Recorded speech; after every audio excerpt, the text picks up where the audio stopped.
కనుమూరు వారి పెండ్లి పిలుప. నాన్న ఇంట్లో పెళ్ళ.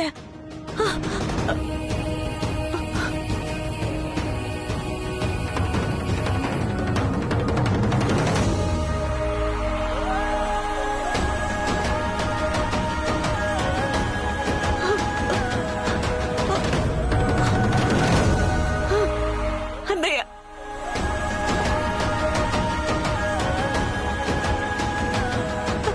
అన్నయ్య, అన్నయ్య, అన్నయ్య, అన్నయ్య.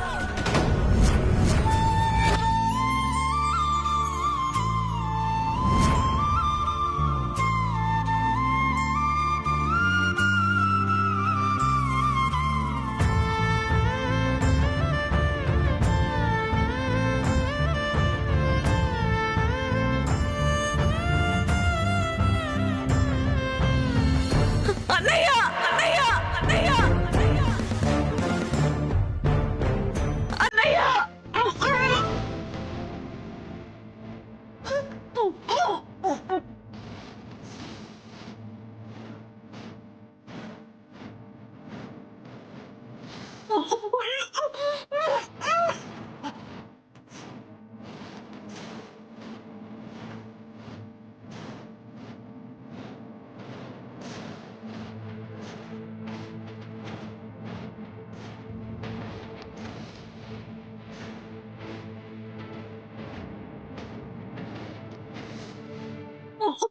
ఏయ్, నోరు మూసుకుని ఉండవే.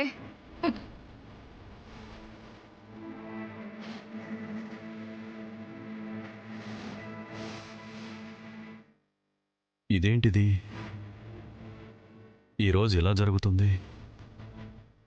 వంపదీసి నా చెల్లెలు నా చుట్టూనే తిరుగుతుందా, లేకపోతే నా భ్రమ?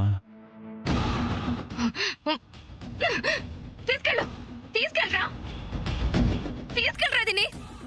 దీన్ని తీసుకెళ్ళి కట్టేరా. త్వరగా తీసుకెళ్ళరా, తీసుకెళ్ళు.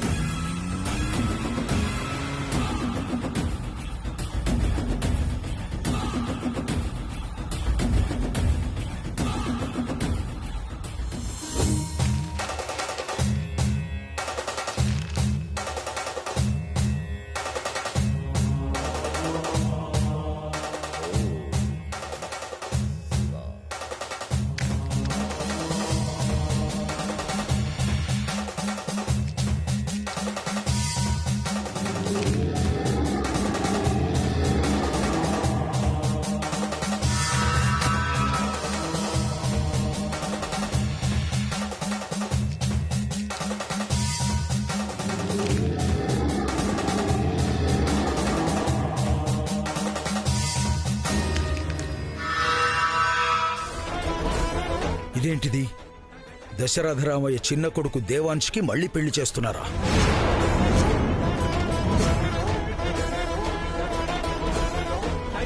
శిష్య, గురువుగారు, ఏమిటిది? దశరథరామయ్య చిన్న కొడుకు పెళ్లి గురువుగారు. మొన్న ఎవరో వచ్చి శుభలకిచ్చి వెళ్ళారు. మరి నాకింతవరకు ఎందుకు చెప్పలేదు? నిన్ననే మీకు ఇచ్చాను గురువుగారు. మీరు ధ్యానంలో ఉంటే స్వామివారి పాదాల దగ్గర పెట్టాను. ఎంత పని చేశావు? ఏమైంది గురువుగారు? మహాఘోరం జరిగిపోయింది, ఘోరం జరిగిపోయింది. దశరథరామయ్య ఎందుకు ఇలాంటి పని చేస్తున్నాడు? అసలు పెళ్ళెప్పుడు? కాసేపట్లోని పెళ్లి. ఈ పెళ్లి ఎలాగైనా ఆపాలి.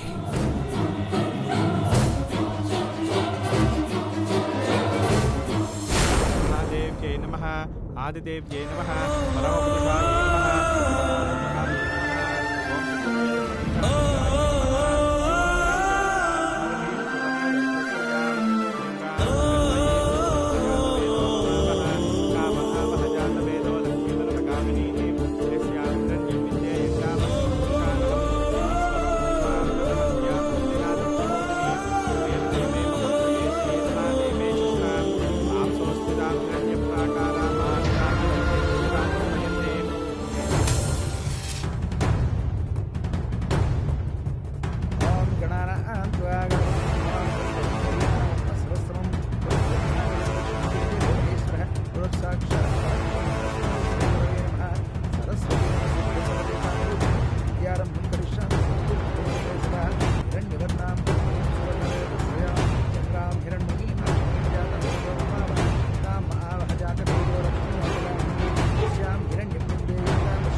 శ్రవంతి నువ్వు అదృష్టవంతురాలివే.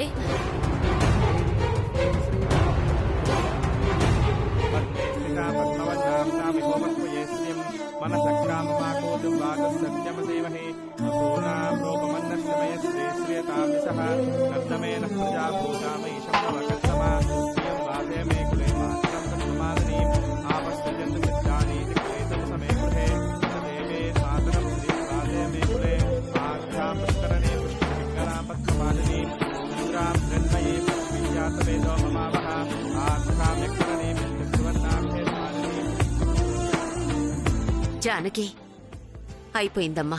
ఇప్పటి వరకు ఏదైనా అద్భుతం జరిగి పెళ్లి ఆగిపోతుందా అని ఆశపడ్డా. ఇక ఆశ పోయినట్టే. కళ్ల ముందే వైదేహికి అన్యాయం జరుగుతున్నా ఏమీ చేయలేకపోతున్నాను. చీచీ.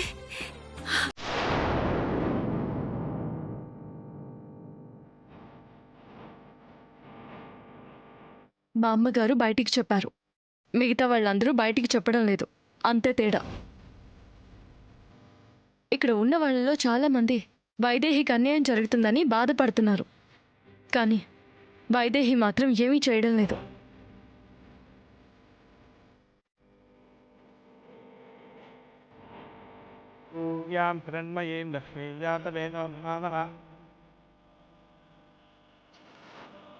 సమయం లేదు వైదేహి. లోపల శ్రవంతి గౌరీ పూజ చేస్తుంది.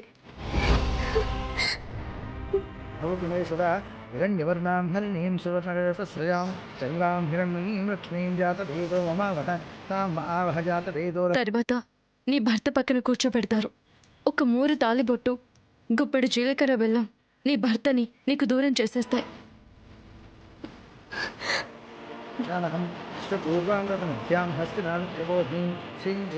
ఏదో అద్భుతం జరిగి ఈ పెళ్ళి ఆగాలి అని బామ్మగారు అన్నారు కదా, ఆ అద్భుతం నువ్వే. నువ్వు వస్తావన్నా నీ భర్త నమ్మకాన్ని నిలబెట్టడం కోసం వెళ్ళు. ఈ పెళ్లిని ఆపు. నువ్వు మాత్రమే ఆపగలవు. ఇంకెవరి వల్ల కాదు వైదేహి. వెళ్ళు.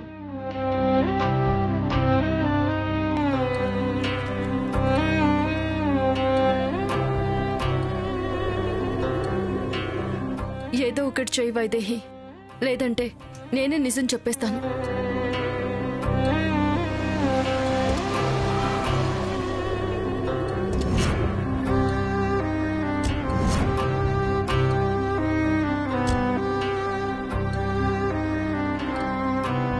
నేను చెప్పిందేంటి? దశరథరామయ్య చేస్తున్నదేమిటి? అవసరం లేదా? ఆ దేవుడే నిజం తెలిసేలా చేయబోతున్నాడు. దేవుడా? ఏం మాట్లాడుతున్నావు? అటు చూడు.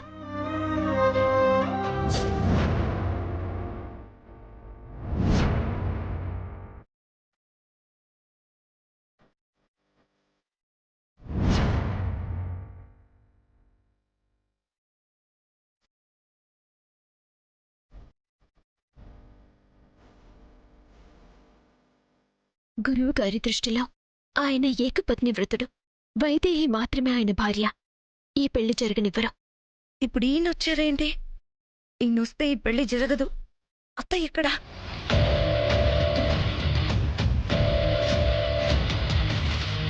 అత్తయ్య ఇలా రండి. ఏంటమ్మా, అవతల చాలా పనులున్నాయి. పనులన్నీ తర్వాత, ముందు ఎవరొచ్చారో చూడండి.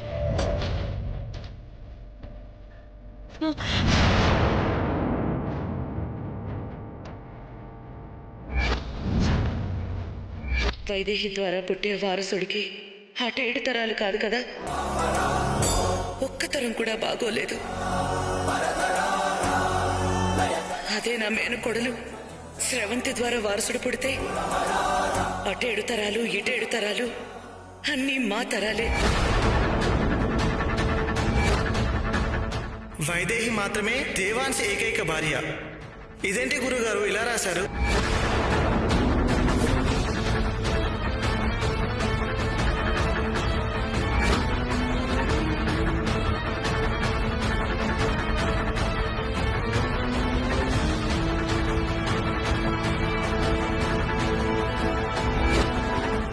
ఏం చేద్దాం అత్తయ్య? ఆయన మీ మావయ్య గారిని కలవకూడదు. అసలు ఈ పెళ్లి మండపం వైపే రాకూడదు. నన్ను చూసిన వెంటనే ఆవేశపడతారు కానీ ఏదో ఒకటి చేసి లోపల గౌరీ పూజ దగ్గరికి తీసుకెళ్ళు. నేనొస్తాను. అలాగే.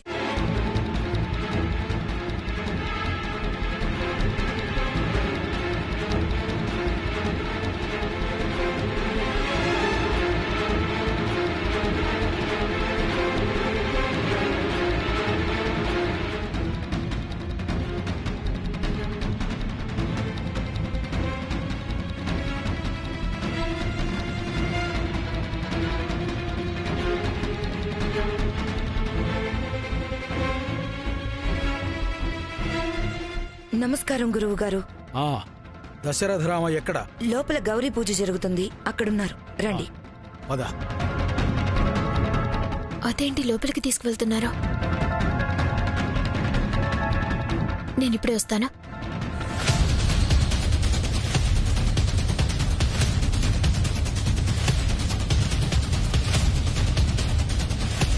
రండి గురువు గారు, లోపలికి రండి.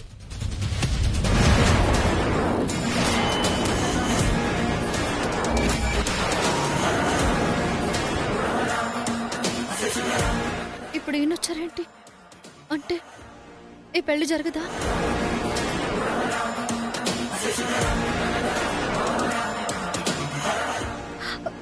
ముందు కూర్చోండి గురువు గారు. మర్యాదలు తర్వాత. దశరథరామయ్య ఎక్కడ?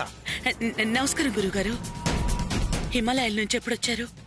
ప్రయాణం బాగా జరిగిందా? అంతా బాగానే ఉంది, కానీ ఇక్కడ పరిస్థితి ఏమీ బాగోలేదు. ఈ వివాహం ఏమిటి?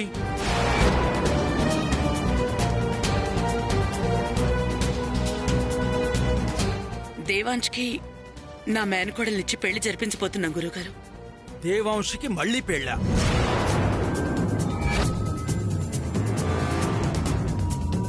గతం మర్చిపోయారా? దేవాంశ్ రాజ్యాధిపతి, ఏకపత్ని వ్రతుడు.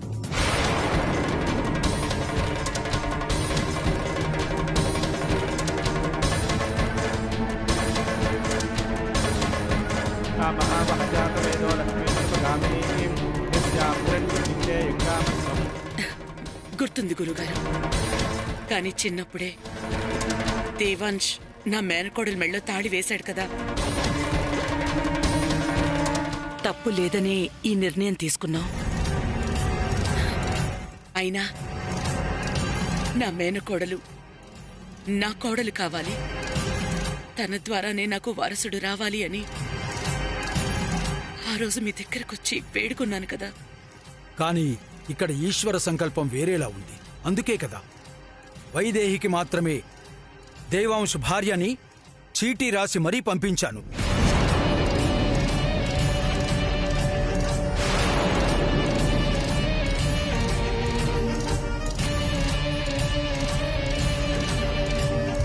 మరి ఆ అమ్మాయితో పెళ్ళెలా జరిపిస్తున్నారు? అంటే వైదేహి అనాథ గురువు గారు. అనాథకి పుట్టే పిల్లల్ని వారసులు అనిపించుకోవడం మా అత్తయ్యకి ఇష్టం లేదు. అందుకే మేనకోడల్ని కోడల్ని చేసుకోవాలని అనుకుంటుంది. తప్పేంటి? ఆపో ఆపో ఆపో.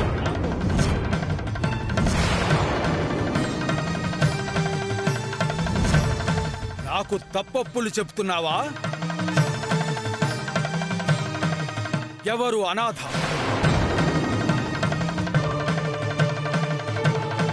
అందరికీ నాథుడు ఆ శివుడు. ఆయన ఉండగా ఎవ్వరూ అనాథ కారు.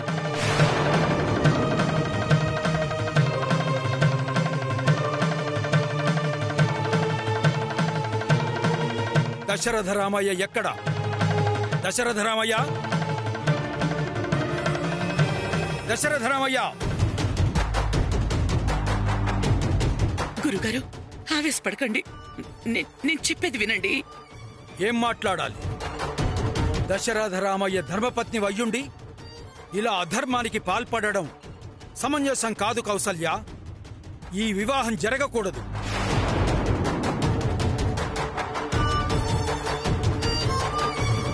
ఈ గురువు ఉండగా నా పెళ్లి జరగదు.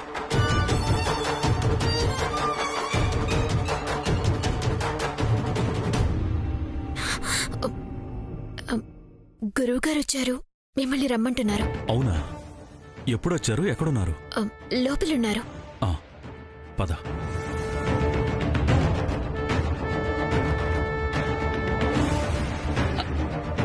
నాకైతే తప్పు అనిపించడం లేదు.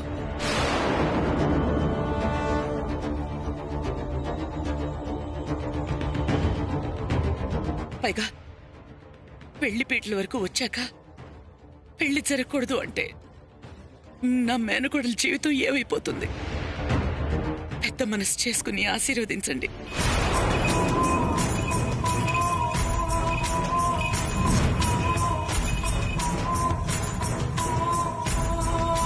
ఈ అమ్మాయి నీ మేనకోడలా? అవును అవును గురుగారు. స్రవంతి, ఆశీర్వాదం తీసుకోమ్మా.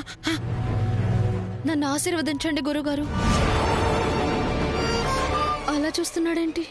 కొంపదీసి నేను మేనకోడల్ని కానని కనిపెట్టేశాడా?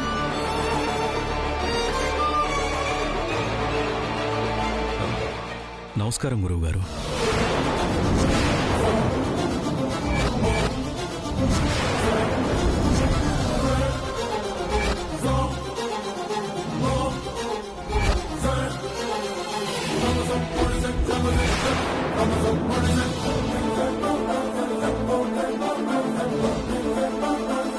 ఇప్పుడే గురువుగారు నోరు విప్పితే నా బండారం బయటపడిపోతుంది.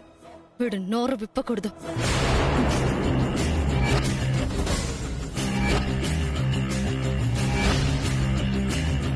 రా దశరథరామయ్య.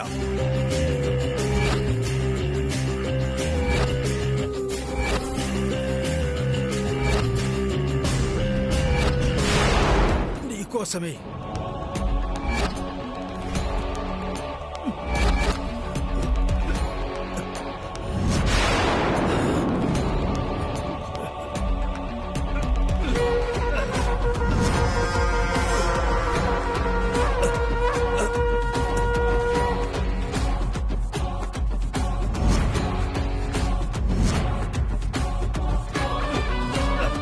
గురువుగారు, గురువుగారు, గురువుగారు, గురువుగారు, గురువుగారు, గురువుగారు.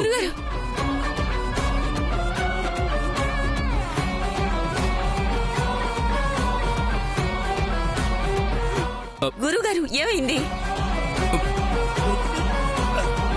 గురువుగారు, గురుగారు, గురువుగారు ఏమైంది?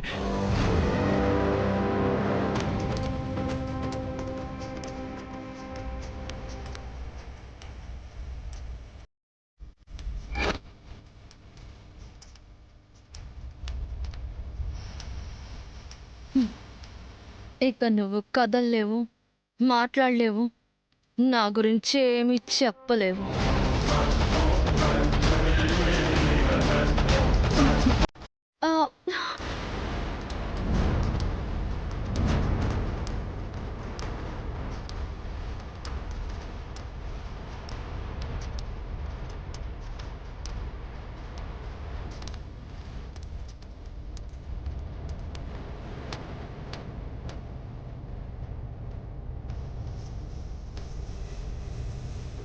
ఇప్పటి వరకు బాగానే ఉన్నారు కదండి, ఇంతలోనే ఏమైంది? అదే అర్థం కావట్లేదు కౌసల్య. మాట్లాడలేకపోతున్నారు. కాళ్ళు చేతులు కూడా కదలడం లేదు. హాస్పిటల్కి తీసుకెళ్దాం పదండి. ఇప్పుడు హాస్పిటల్కి వద్దు, ఇక్కడే ఉంటానంటున్నారు. మమ్మల్ని ఆశీర్వదించడానికి వచ్చారు కదా, పెళ్లి చూసి ఆశీర్వదించే వెళ్తా అంటున్నారు. అంతే కదా గురుగారు?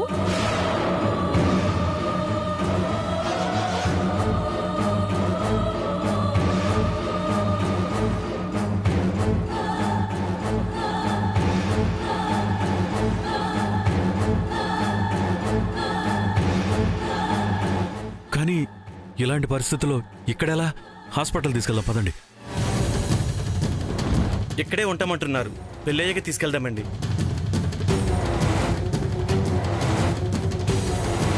గురువుగారు వచ్చారు, నీ పెళ్ళి ఆగిపోతుంది అనుకున్నాను.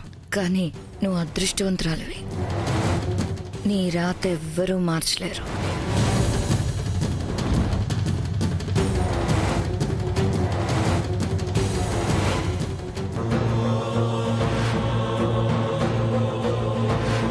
గురువుగారు వచ్చారు, పెళ్లి ఆగుతుంది అన్నారు. ఇలా జరిగిందేంటి? మావయ్య గారు వచ్చారు, ఆయన మాట్లాడతారు అనుకుంటుండగా ఇంతలో ఇలా జరగడం ఏంటి? నాకేమీ అర్థం కావడం లేదు. నాకు అర్థమైంది. నీ తలరాతని ఎవ్వరూ మార్చలేరు, నువ్వు తప్ప. ఏం చేయాలో నువ్వే ఆలోచించుకో.